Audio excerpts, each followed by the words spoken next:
Professor Breeze, who was King Arthur? Right. Well, first thing is he wasn't a king. So we just call him Arthur. You can call him Mr. Arthur if you like, and so on. The notion that he was a king, this is all late medieval legend, like the Knights of the Round Table and so on and so forth. Right. And it's a tremendous story. It's one of the greatest stories of the world, Arthur and his round table and his knights and so on. And the argument has been, well, was there a real Arthur? Is there a historical Arthur? Or is it all just Celtic myth and legend and mystery? And for the last 50 years, most professional scholars have said there is no historical evidence for Arthur. He's what can I say? He's like Davy Jones in his locker. He's a fictional entity. And for the last 10 years, I've been arguing strenuously that at the core of all this legend, there is a hard nugget of fact. And so my contention is Arthur existed. He was a North Briton. That is, he was living in what is now southern Scotland. He was a famous commander. First of all, he became a hero, and then within a few years of his death, which we think was on Hadrian's Wall in the year 537, he was becoming a legend and so on. So a great commander, an audacious leader, fighting other Britons in as I say, what is now southern Scotland and northern England. And he was so famous that within a few years, fact was turning into fiction. He was becoming the hero of the later legends. So I think a lot of people who study Arthuriana a little bit, like for example, I took one course on Arthur in college, and there it was kind of discussed if Arthur was real, then he was probably, a general fighting against Saxons, like Joffrey of Monmouth says. So it was quite Ah, surprising to me to hear that what we yeah. probably know is that he was fighting against Britons. What's our evidence for this figure in his sort of earliest state? Right. Well, obviously, as Sir Ivo Williams, who was this famous Welsh scholar, early 20th century, said, well, when we go to our historical sources, the earlier the source, the better. And there are six basic pieces, early pieces of historical information on Arthur. And the most important two are a ninth century chronicle, which in English we call the History of the Britons. And the other entity is the Welsh Annals, Annales Cambrii. And the second one is simpler, it just has a single entry for the year 537, recording the death of Arthur at a place called Camlan. Okay, well, I put the last bit first. And in 1935, the English archaeologist O.G.S. Crawford identified Camlan as Camboglana, which is a Roman fort on Hadrian's Wall, which is now identified as Castlestead. So it's about 8 or 10 miles from Carlisle. Right. So that's where I think Arthur was killed. He died a soldier's death in the year 537. Right. And the more complex other main bit of evidence in the history of the Britons is a list of 12 battles. And that has been one of the, even Sir Winston Churchill, in his history of the English speaking peoples. Now, Churchill was very interested in Arthur. I think Churchill thought that Arthur was the Winston Churchill of the 6th century. And Churchill talked about these 12 battles in what he called locations unidentified. Right. Okay.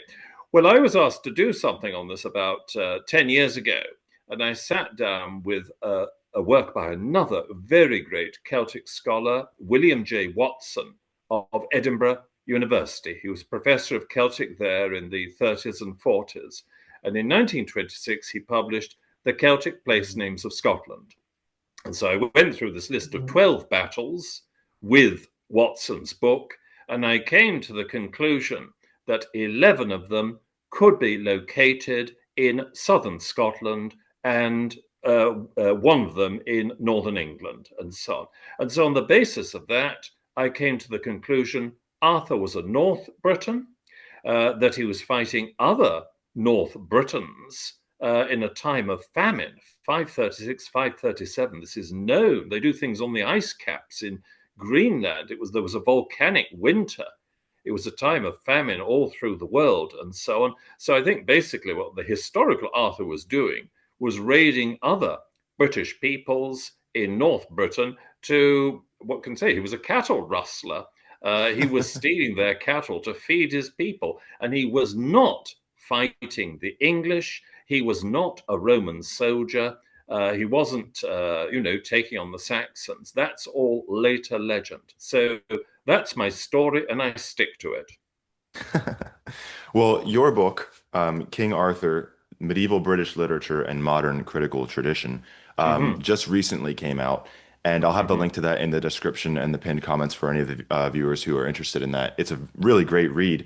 And Thank you you. cover, I think, most impressively to me, the secondary scholarship, so Yeah, much of it over the course of the book.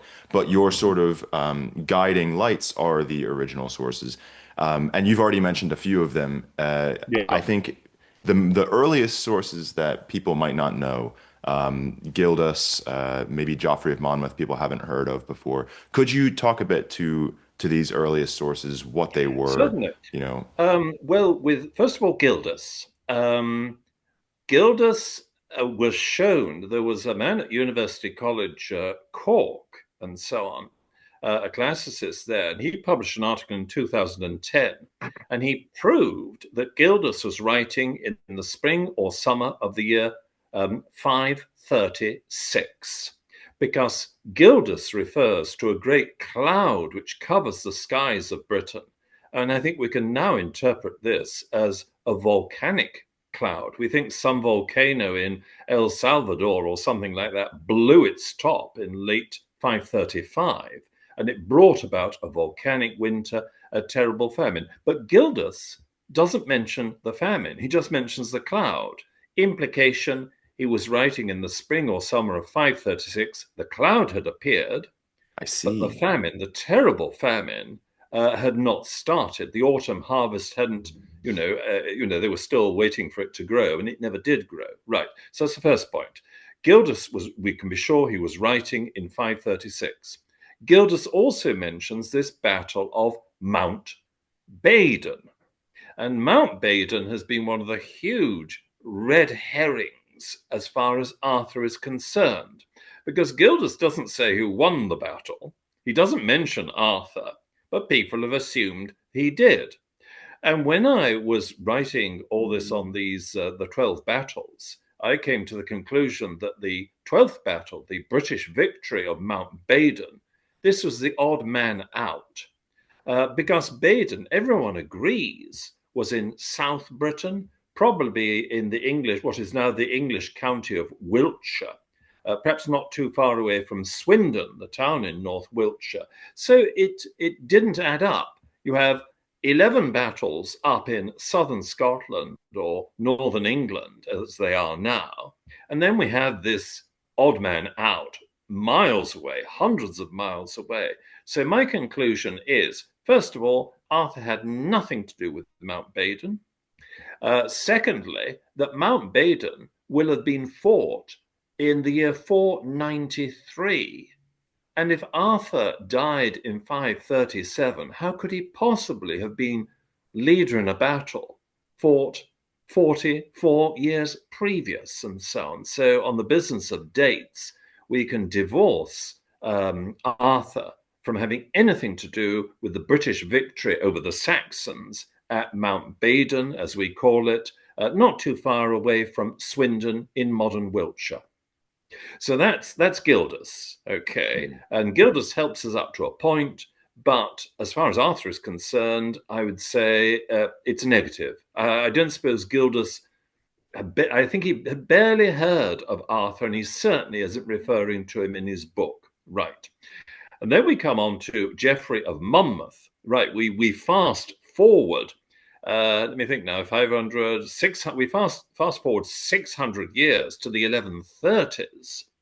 There we have this Norman cleric wondering how to make himself known by his book. I think many of us will know the feeling. Well, we want to write a book that gets known. Well, Geoffrey of Monmouth hit the jackpot because he wrote the history of the kings of Britain, most of which he made up himself. He was perhaps the greatest forgers of history. And his success was stupendous because the book was a bestseller. Well, not just of the 1130s and so on, but it was translated into English, it was translated into French. Before long, it was translated, I think we now think it was translated 6 times by 6 different translators. They didn't know about each other's work into Welsh. And it was Geoffrey who got the Arthurian story on the road. He found wonderful material. He gave Arthur international fame, and we are still living with that. So, you mentioned the Battle of Mount Badon and Yeah. Gildas, uh, whose Latin, by the way, is extremely difficult. I Yes. recently I recently Yes. did a reading, and there were just huge swaths where I couldn't Yes. recognize like one in every four words. So Yes. Yes. Uh, but Michael Lapidge, the Canadian Latinist who was professor at Cambridge, he argued something very fundamental about Gildas. He said, reckoned Gildas had a very, very good Latin education in rhetoric and law, perhaps at what is now the town of Cirencester in the southwest Midlands of England and so on. So, I mean, Gildas would have been reading Cicero. Gildas could have declaimed it. I mean, boy, did he know Latin, as you and I and many other people well understand. right. Well, he talks about this battle, Yeah, and it is, as you say, a victory against the English, against the Anglo-Saxons. certainly. Um, and then Geoffrey of Monmouth then sort of appropriates that Yes, into Arthur's resume, in yes, that he appropriates it as a victory for Arthur, who then he goes on to say conquers not only the city of Rome, but essentially the yes, world. Um, yes. and we all know that that happened. So, Why limit yourself, as they say?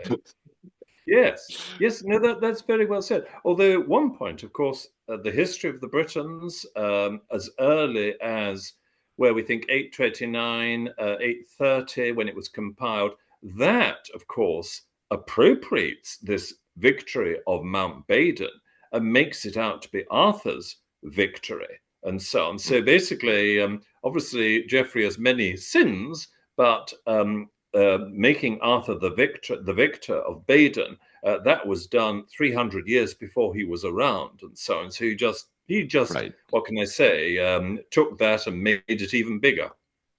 Okay, right. One more thing before we move on to a different source. You address something in the book which I've heard a lot of talk about, and that is the etymology of Arthur's name. Yes. Um, I've gotten people come up to me before, knowing that I'm a Beowulf scholar, and saying, "Well, like, Hmm. is there any significance to the fact that Beowulf means bear, which it doesn't, and then that Arthur is Welsh for bear?"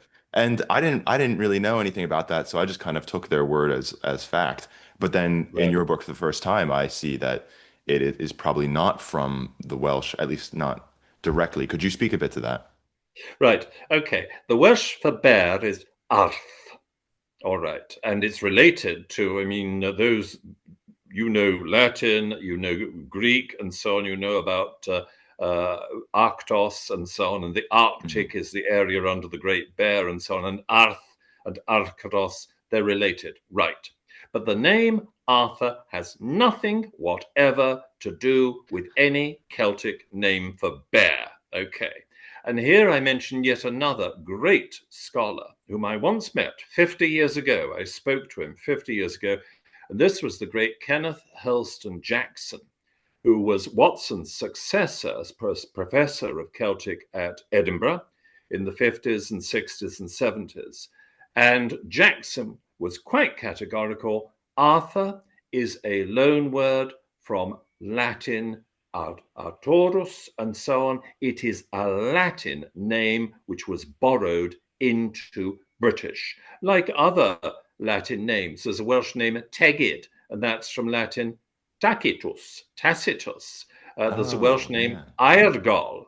This is from Latin agricola, farmer, and so on. There are hundreds of words in modern Welsh to this day borrowed from Latin at the time of the Roman occupation of Britain. So Arthur is a word, as a name of Latin origin, nothing to do with Celtic, nothing to do with bears, and if I may say so, is a further proof of Arthur's historicity. Because if he was a sort of Celtic fairy or leprechaun or, like Finn McCool and so on, well, how come he has a Latin name as if he'd been called Liberalis or Marcus or Quintus? It doesn't add up. That's one of Mhm. those 6 pieces of evidence that I referred to at the beginning. Right. I think one thing that as soon as I heard your argument for Arthur's historicity, the immediate next question is, what about all the other sort of figures of the Round Table, which, are so widely known in modern culture nowadays? And the Mhm. first, I think, the most adjacent character to Arthur in all of this is Merlin, Mhm. which you say is an invention. Could Yes. you talk a bit to that then? Right. Okay. The whole business of Merlin, it's a bit murky because one or two people, for example, there's a northern character, Lailochen, and so on, whose legend has been appropriated, indeed, largely by Geoffrey of Monmouth himself. He was a great stealer of other people's stories. Yeah. um, and combined things together, and of course has given us the Merlin that we think of Walt Disney, perhaps the Sword in the Stone, this sort of venerable Gandalf character with a pointed hat like an ice cream cone and so on. Right, but scholars are again agreed. Particularly the late Professor A.O.H. Jarman of Cardiff University, he knew more about Merlin than anyone else, and he was quite certain Merlin is a ghost name, Merlin is a ghost character, which derives from the name of Caerfyrddin, which is Carmarthen, which is a large country town in southwest Wales. Hmm. And early on, it was thought Caerfyrddin, the fortress of Merlin, and the character was invented out of a name, and so on. But if Arthur is historical, and I bet my bottom dollar on it, Merlin is completely unhistorical. So I think things are very black and white. Do you think there was a sort of storytelling motivating factor to have like a magical counterpart to Arthur? That is, I know in Joffrey of Monmouth he's called Taliesin, I think. Um, Taliesin. Well, Taliesin. Taliesin is historical. I mean, we do get a bit confused. We actually have about a dozen of his poems, the oldest Welsh poetry to survive. So you can see how confusing it is. Some of these people really did exist, and others are figments and some. Anyway, well, Merlin, there's a very bloodthirsty Welsh poem called Armas Prydain Fawr, the Great Prophecy of Britain. And it would have been written, I think, in late 940, because earlier that year, the West Saxons had a humiliating capitulation at Leicester to the Vikings, and the king of the West Saxons had handed over a great deal of North Britain, the Yorkshire region, and so on, to the Vikings. And some of the Welsh thought England's difficulty is Wales's opportunity. And a poem, a propaganda poem, a call for vengeance against the Saxon was written, and it has a reference to Merlin as a prophet. And so we can date by the year 940. Merlin was quoted, Merlin says we shall be victorious, we shall Mhm. expel the English, and so on. So this date, 940, 941, and so on, is a very interesting date, showing by then Merlin, the prophet, was being taken very seriously by the Welsh. Mhm. I think a lot of the more educated fans of Arthuriana will have heard of the Mabinogion, Yeah, which is the next work that you treat sort of properly in the book.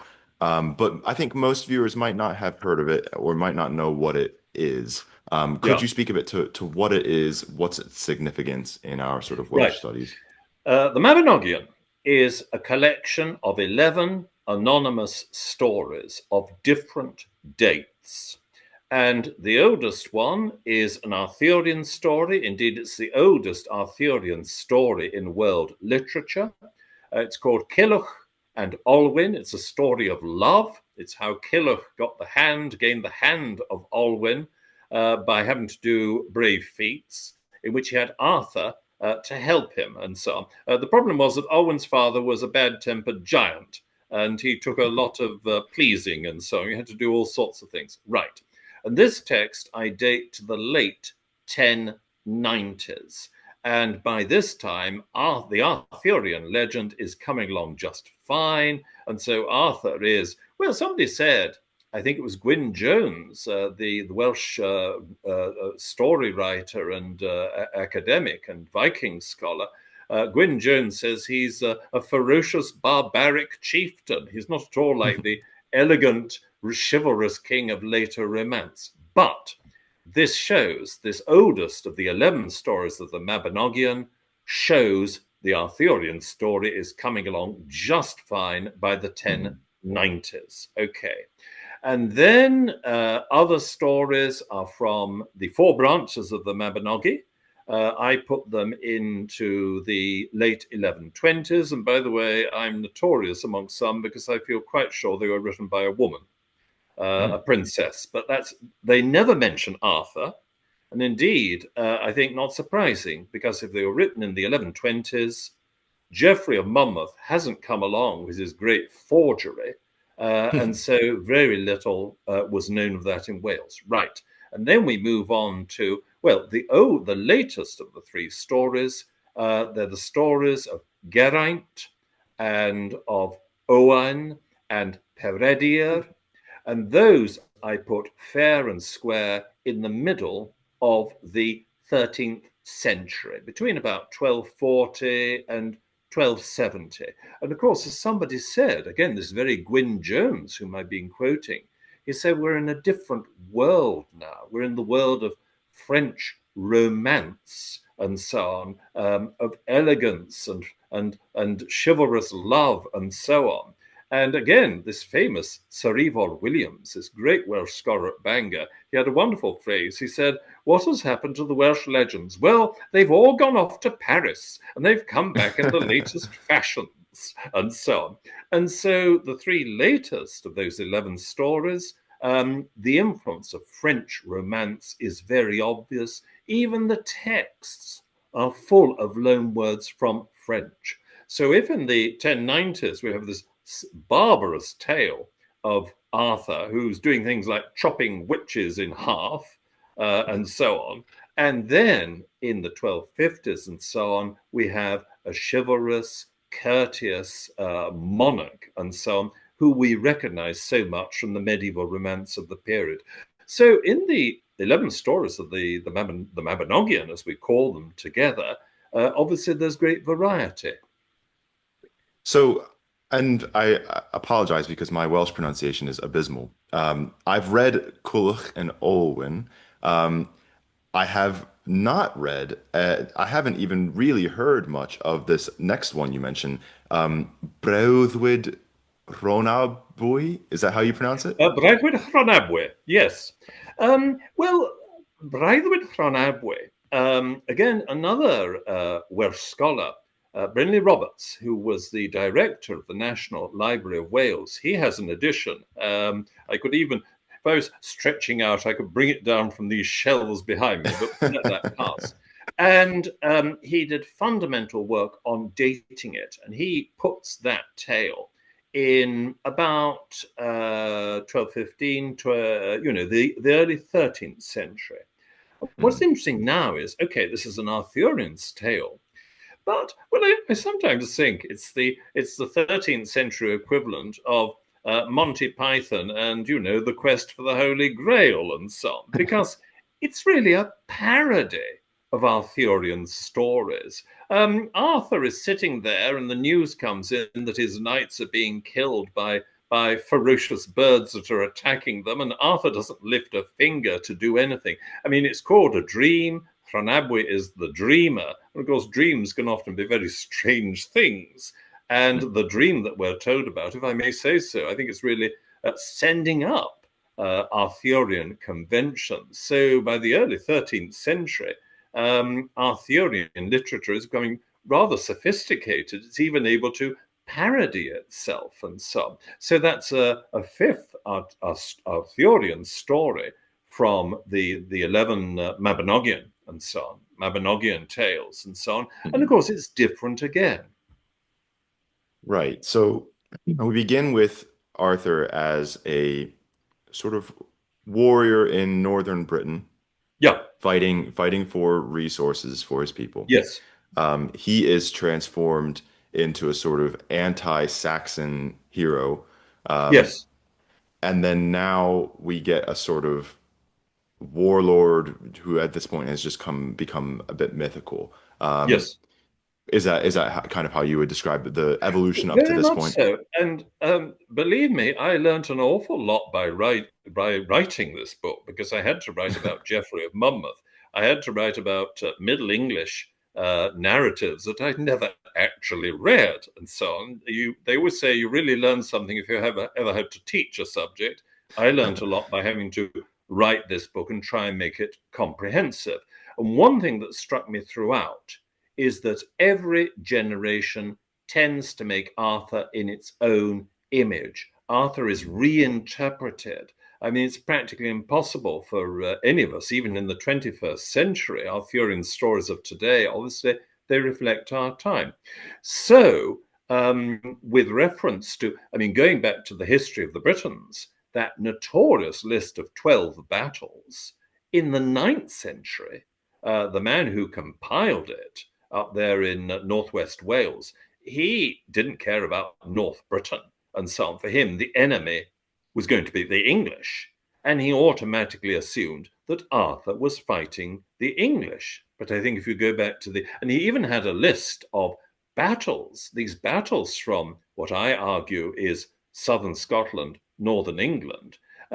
He didn't really know where most of those battles were, but he assumed they must have been battles against the English. Who else would Arthur have been fighting? Because between the 530s and 830, obviously the whole world had changed. As somebody once said, the trouble with Wales is Wales does not have an east coast.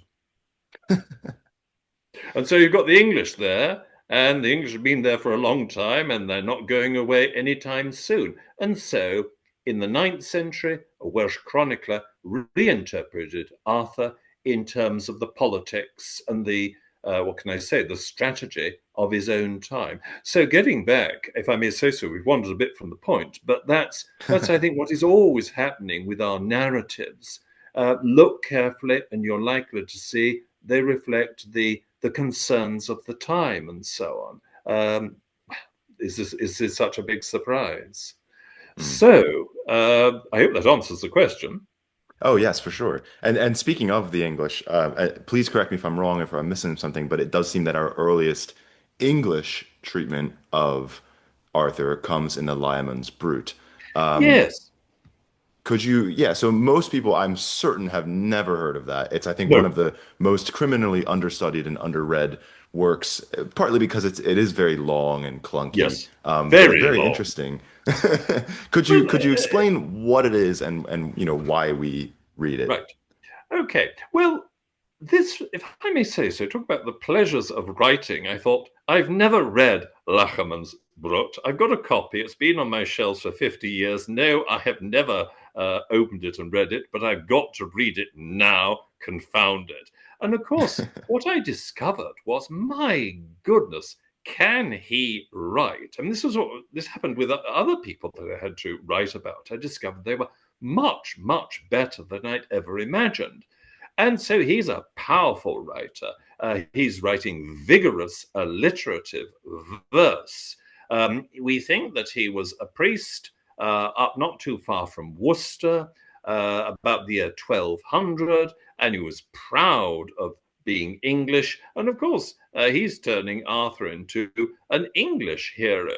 And he may have been a priest, but he wasn't really much of a pacifist. Layamon just loved writing about war and so on, and fighting. It's vigorous stuff, and hunting, and what can I say? And I think the American scholar R.S. Loomis of New York University, he was a bit unhappy about some of the things that Layamon's Arthur does, because some of them, for example, there were some characters at a feast who misbehaved themselves, and I think they came to a sticky end, and their womenfolk had their noses cut off by Arthur, because the theory was if they had no noses, nobody would ever want to marry them, and therefore they would have no descendants, and therefore they and their menfolk would all become extinct. So this is still a pretty brutal Arthur, so different from the image that we usually get from Arthurian romance. Hmm. But could you give maybe a brief synopsis of the Lyman's Yes, Brut?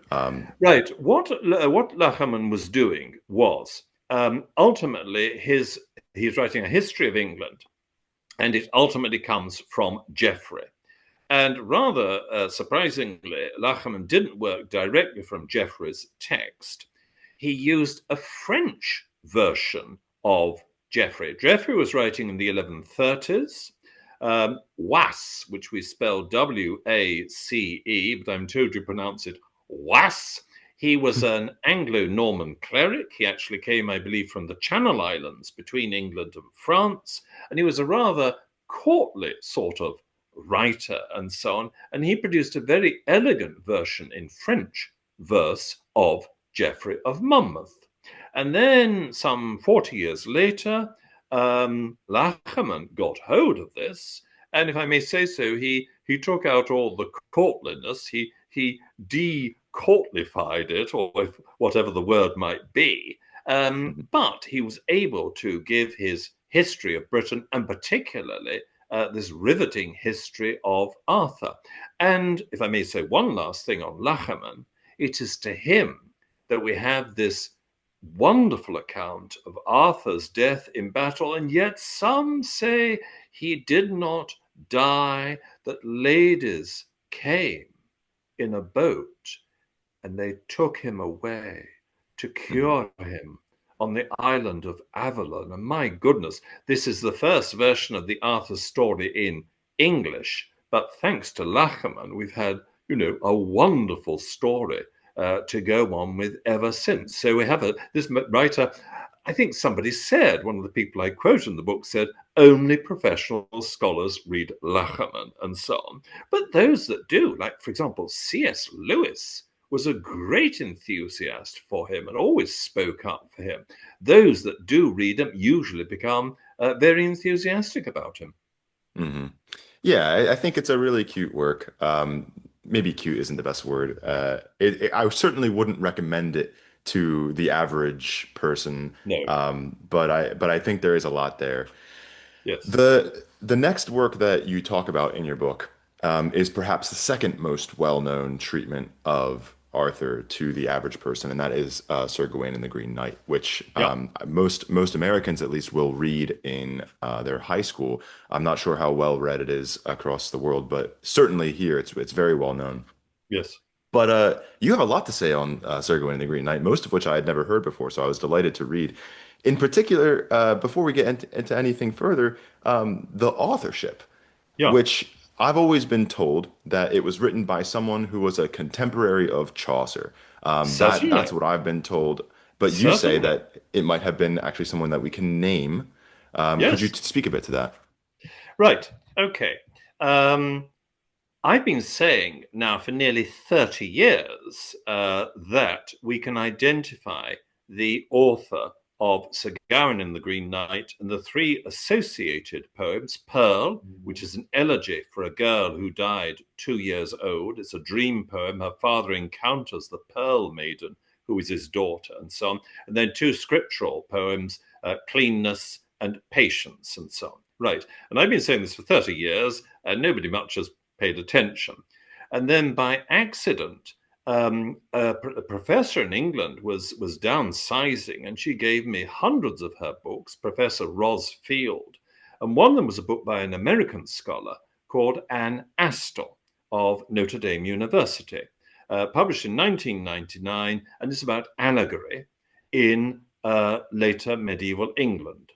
And she, I think, made an epoch-making statement on two oddities of the poem Sir Gawain and the Green Knight, which, by the way, some of us, of course, may know from that film, The Green Knight, which is certainly very spectacular, that came out, I think, 5 or 6 years ago. Right.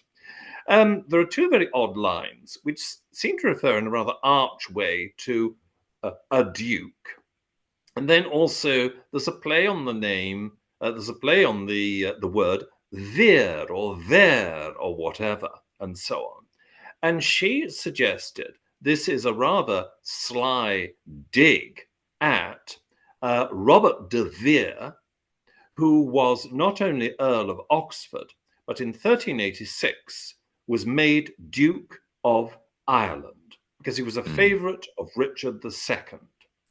And when I came across this, because this lady gave me this book, which I'd never heard of before, I thought, that is the last piece of the jigsaw. Why? Because Robert de Vere became a duke in October 1386. In December 1387, he led a rebellion, if you can call it, a loyal rebellion on behalf of the Richard II. It was a disaster. His career was ruined. He had to flee into exile. And I thought, right, this joke about Vere being a duke, whatever, we can date between October 1386 and December 1387. And where did de Vere spend the summer of 1387? At Chester Castle, where he was living in princely style, and where his host was, if I may say so, the long-suffering local magnate, Sir John Stanley. And I take the view, every bit of evidence that you can use on these poems, which, by the way, were greatly admired by J.R.R. Tolkien. Tolkien translated Sir Gawain and the Green Knight. I still use, in fact, I think it's just behind me, Tolkien and Gordon's edition of Sir Gawain and the Green Knight, a classic edition, and so on. Everything points to Sir Gawain and the Green Knight, written by Sir John Stanley, as I've been saying for 30 years, but now we can date it very precisely to the late summer or autumn of 1387. And to finish the story, my view is that it was going to be read as Christmas entertainment at Chester Castle, 1387, where the local people probably had rather complex memories of de Vere's summer with them, because apparently he was extravagant and so on. He was there with his lady friend from Bohemia and so on. I think they had enough of that guess, and therefore the dig at him in this poem would no doubt go down very appreciatively with the people who would have been listening in Chester Castle in 1387, though I think the poem was never actually read, because the rebellion of de Vere, early December 1387, obviously things were chaos, everything changed. Well, I think that's marvelous. I absolutely love the ability to place such a well-known poem in such like tangible, I guess I could say, settings. So I really appreciated reading your work on that. Thank you. Sir Gawain and the Green Knight, do you know why so many people say Gawain as I do? I can't imagine maybe just accidentally interpreting as a French word with putting the Well, stress on the it did second syllable. indeed. It went into French, and so I mean, look, I don't want to be laying down the law, but when I was doing this poem at Cambridge University more than 50 years ago, and so on, everybody said Gawain, so I just imitated what they say, and so on. But as I say, I don't want to be too much of a stickler on these things. Well, I'm sure that that's correct. I just wonder if there was some sort of movie or something where they decided to say Gawain, and that's why so many people pronounce it that way. Maybe so. And by the way, I'm all in favor of Hollywood. Hollywood has been a great friend for me. In my classes at the university, I was always showing clips with, I don't know, Orson Welles in Wuthering Heights, 1942, playing Mr. Rochester. And I said, look, those were the great days of Hollywood and so on. So using film, it's been a very good friend for me. Right. Well, the next work that you treat with is the Morte Arthure, which is Yes. not Mallory's Morte Arthur. No. Very confusing for many people, including myself. Yeah. So this alliterative Morte Arthur, what is that? What do we see of Arthur in that work? Well, again, this is like Layamon and so on. I'd never read it. I knew very little about it, but I thought, oh, blow it. Well, I've got to write about it, so here we go. And of course, yet again, for me, having to write about it, it was a discovery because everybody who had read it, professional scholars, of course, but they all said, my goodness, is this a poem? An extraordinary poem. And what is remarkable about it is that the fellow who wrote it clearly knew a lot about war. And he knows, as General Grant said, war is hell. Awful things happen in war. And this does come into the text. But at the same time, the anonymous poet, he was a military man. He still thought, well, I can't get away from it, and so on. And so there are horrible things going on, but somehow, he won't quite admit that, he probably thinks war is just one of those things that happens, as it were. So the very fact that the poem, this version, yet another version of Geoffrey, was written by somebody who'd had military experience, had traveled in France, may even have visited Italy, and so on, it gives it the ring of authenticity. And in the book, I actually throw down a sort of gauntlet. I say, well, look, the dialect is the dialect of southeast Lincolnshire. We can now date it to the very early 15th century. We need somebody who was literate, who would have had responsibilities, would have been a military commander. There can't have been that many people around in southeast Lincolnshire at the right date, and so on. So I'm saying, look, if anybody wants to go ahead and find some Lincolnshire magnate or Lincolnshire knight who could have been the author of this poem, well, good luck to whoever it may be. So there's a what can I say? There's a little mystery which I hope somebody will take up and enlighten the rest of us on who was the author of the alliterative Morte Arthur. Hmm.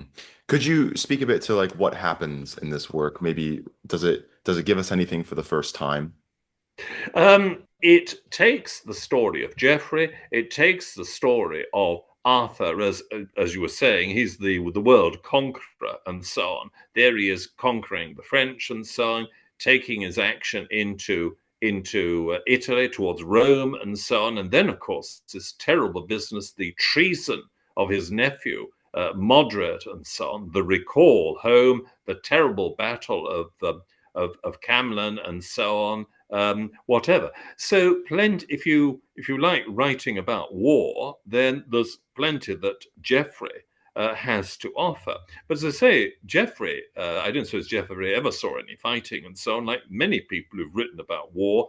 But it's obvious that the author of the alliterative Morte Arthur, he knew about war. He knew about transporting troops from Sandwich, which was then the great port of England, and so on. He knows what he's talking about, and so on. And so this gives, I mean, quite apart from his literary talents and so on, this gives his story of, particularly of Arthur's last campaigns, it gives them a pow that not many other writers on Arthur have had, which is one reason why so many of those who've read it speak so highly of it.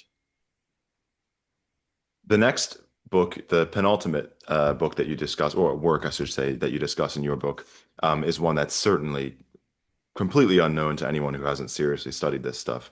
That is the Awntyrs of Arthur. if I'm pronouncing that correctly. So, you know, what is this then? Right. What should the Well, I'll viewer tell know you what about it it? is. It's, amongst other things, it's a ghost story. It's the Hmm. supernatural. The Awntyrs of Arthur, which means the adventures of Arthur. And I remember again, 50 years ago, one of the professors at Cambridge was Jack Bennett, Jaw Bennett, and he was a Gandalf like character, a venerable character with white hair and so on. And he said, well, the title is a misnomer because Arthur hardly enters into it and so on. But we have Arthur hunting up in what is now what the Lake District. In fact, we can actually pinpoint where all this happened on the road between Carlisle and Penrith and so on. And Guinevere goes off with one of Arthur's knights while the king is hunting, and he and she they sit down under a tree, and then the sky darkens, and thunder is heard and the weather, a cold wind blows, and then a blackened figure is seen coming towards them. And who is this? This is the mother of Guinevere coming back from the other world to warn her of her wicked life. And it's one of the few things in medieval literature which, it's a bit of a frisson. Really does have an uncanny feeling. So that's a ghost story, and that's the first part of the poem. And then we go on to the second part, in which a knight comes from Galloway, and so on. He's a Scotsman, and he is appealing to Arthur for justice. His lands have been taken away from him. There is a combat between him and an English knight, and in the end, I think Guinevere intervenes and so on. Even though the English knight has won, nevertheless, honor is done. The Scottish knight will receive compensation in the form of lands and so on. And so all ends happily. And another scholar, Professor Rosamond Allen, who was professor at London University, and she's done a lot of work on this text, she thought it was written in about 1425, perhaps by a cleric, because it's got a very moral air about it, of Carlisle Cathedral or one of the religious communities in Carlisle, perhaps written for a grand wedding, perhaps even involving the Neville family, who were the magnates in that part of northern England. And so it's a poem to be read at the wedding reception, at the banquet. So it's a story about Arthur. It's a story about the supernatural. It's a story about love, but it's also a story about justice. And it does have let me say so, it's got a social conscience within it. So yet again, I mean, the story of Arthur is so adaptable. And we see, I think, a cleric in the early 15th century who's using the Arthur story, if I may say so, to give a sort of lay sermon and so on. Mm. So yet again, Arthur can be, the story of Arthur can be put to so many different functions. Hmm. And then at the end of your book, you arrive, I think, justly at the most well-known, Yes, at least the most well-known pre-modern edition yes, of the story of Arthur. That is Thomas Mallory's Morte of Arthur, course, uh, of course. which I'm going to assume that most people who have made it this far in the video know a bit about. I think it's the most classical treatment of the story of Arthur that most, I think, modern editions will sort of refer to. But it's definitely a different character than we get in not only the actual history, but even the earliest stories. So what is the Arthur that we get in this sort of finalized story of Arthur? Well, my answer to that would be because Mary was using sources, such different sources. For example, one of his sources was that very alliterative Morte Arthur that we've already been talking about. Other sources were French romances, which he put into English. And he had plenty of time to do that because he seems to have been a prisoner in the Tower of London or in Newgate prison. So, like many other people who've been in prison, he had plenty of time on his hands, and so he used it to write a book. Mm, So, being in prison may have been bad news for him, but he benefited English literature, indeed world literature, by putting so many Arthurian stories together into a unity, although some disagree as to whether it's a unity or not. But when you ask about Arthur, um, even Mary wasn't entirely able to make Arthur consistent. So there are points at which Arthur is actually a brutal character. He actually sends off children in a boat to die and so on because he's afraid that one of them will grow up to be his rival in this horrible incident and so on. And then later on, of course, there is Arthur, who's not the decisive man, not the leader he should be, because we all know about Guinevere and Lancelot. This is going on, but Arthur just doesn't seem to want to know. And the result of it, as somebody said, the part that most people read is the last part, the fall of Arthur's court and so on, the terrible civil war, and Arthur fights his last battle, and he is a victor, but he is mortally wounded. And then, of course, that wonderful business about how ladies come, they take him away, this unforgettable thing, which, we go back 250 years. We had that with Layamon, and it's still going strong and so on.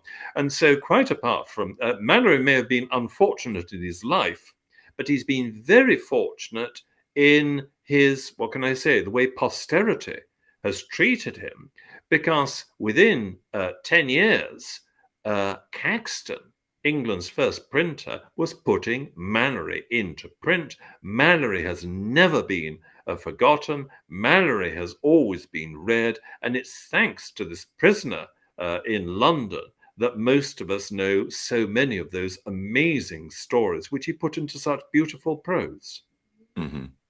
So would you say then at the kind of conclusion of this survey, and you've explicitly said this earlier, but I just want to reiterate this point that every generation sort of makes their own Arthur to the extent that even nowadays, I mean, as a child, I watched BBC's Merlin, and in that story, Arthur is very much an early 2000s sort of adolescent. Um, not only in the way he acts, but also in the way he wears his hair. Yeah. Well, why not? I mean, look, I think it's just such a wonderful collection of stories. I think it can just be. One of my professors at Cambridge was Derek Brewer, who wrote many books upon Chaucer. One of his earliest books, I think, was called Proteus and so on, who was this deity in the sea who could assume many different shapes and so on.